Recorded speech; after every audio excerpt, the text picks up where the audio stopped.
Hey guys, I went to Goodwill, our local Goodwill in town yesterday, and it's really hard to film in Goodwill because they always have music playing, and there is you always get a copyright strike for the music that's playing. So what I decided to do is, instead of filming in the Goodwill, I figured I would organize everything, get all the prices together, what I paid, what it sells for, and do it that way. So let's go. I think we'll start with the dogs first. So I picked this dish up. Basically, I just love it because it looks like a real 1950s diner dish, and it might be. It's made by Cooking China, Fraunfelter from it has a very 1950s feel, and if you can see this around here, and it probably will sell for about, I don't know, $14 or $15. It's in great shape. It looks like it's actually never been used. If you can see, the base is in mint condition. Obviously I still have the Goodwill tags on there. I paid $4 for this, and it was a little high for the flip, but I will get about $14 or $15. So there's still a little room for some margin there, but not as great as I was hoping.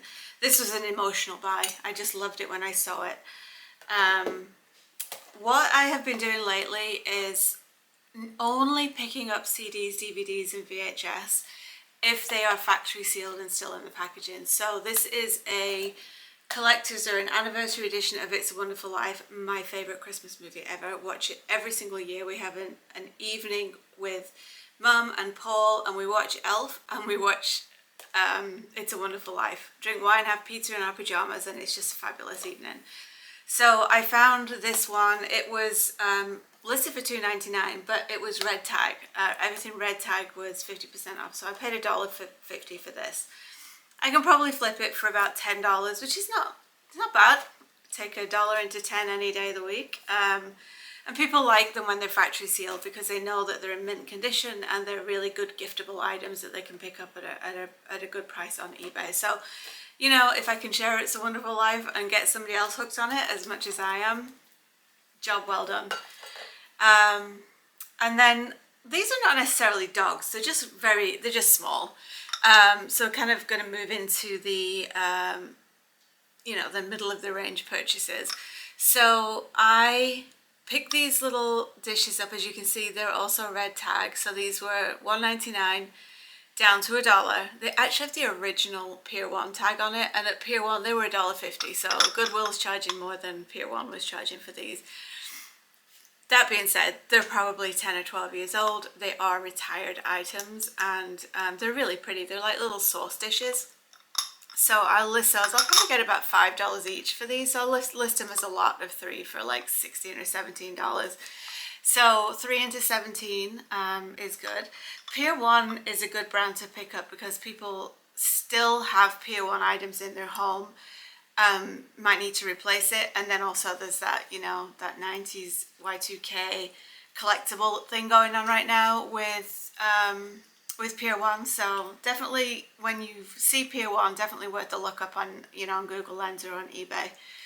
And then I have a change of, what's the word I'm looking for? Like a change of direction with clothes. I prefer to sell men's clothes to women's clothes. They tend to have better brands and the better quality. And I picked up this golf shirt, and this is Royal and Awesome. It's got a very cool pattern. Now, this reminds me of something from back in the day, and for the life of me, I cannot remember what this pattern was from. It's obviously a knockoff, not a knockoff, but kind of like a play to that original pattern. So if anybody can remember what this pattern was or what this is reminding me of, let me know. So this is a Royal and Awesome golf shirt. It is extra large, and I paid $5 for this shirt, and it will probably sell for between $35 and $40. And then I also picked up this Peter Millar, also extra large golf shirt. I don't know if you can see it, but it's got really tiny little, almost like Mai Tai or margarita glasses on it. So I picked this one up, and this was also red tag, so this was $5 as well, and that will also sell for around $40. So my new theory with those kind of polo shirts is I'm not going to go for just your basic, you know, Nike swoosh blue polo shirt. They're 10 a penny out there, but if I can find any with really cool patterns and designs, that's going to be where my focus is from now on. I think I just, I really enjoy finding that unusual or weird pattern, so that's kind of where I'm going to stick. That's going to be my wheelhouse. Okay, and then next, I'm not technically looking for Christmas items anymore, but I'm never going to turn them down, and I found this fella. We all know he is Santa, holding his star, and it says, it's probably possibly backwards, but it says Sweet Dreams. And I initially picked this up because it looked very much like a Jim Shore piece. Anyway, when I flipped it over, it's a Willie Ray Studio Santa from 2004, so it's officially vintage because it's moved into that 20-year age group, which makes it officially a vintage item. It's in lovely condition. It was $9.99. I did really good this time at this Goodwill with the red tags. You hardly ever find the 50% tag. I'm pretty sure that they pull some of the items and then relabel with the colour of the week just to extend their, you know, their selling life or their shelf life, which is fine. Don't blame them for doing that. I'd rather they did that and then have someone purchase it than it go to the bins and just get destroyed. So when I looked this up, I was really surprised. I put this one down as a BOLO. If you see Willie Ray, pick it up, because this actually will resell for about $55. So that's a really cool BOLO, so definitely pick that one up. And then I picked up 2 pairs of shoes. I picked up these very cool, I don't know if you can see them, very cool looking clogs. I'm going to butcher the pronunciation of this, and I'm so sorry if anybody knows how to say this, but it is Trointorp clogs. I'll try and put a comp up for each of these items as I show them before I list the video. But these are Trointorp clogs, and they are from Sweden. And the soles are a little dirty, but they're not worn. The soles are actually in really good condition, and as you can see, red tag again. I really looked out this time. They're a smaller size. They're a 36, but when I comped out this particular brand, these shoes sell from anywhere from 60, 65 to over $100. So I picked these up. They were originally $15. I paid $7.50 for these.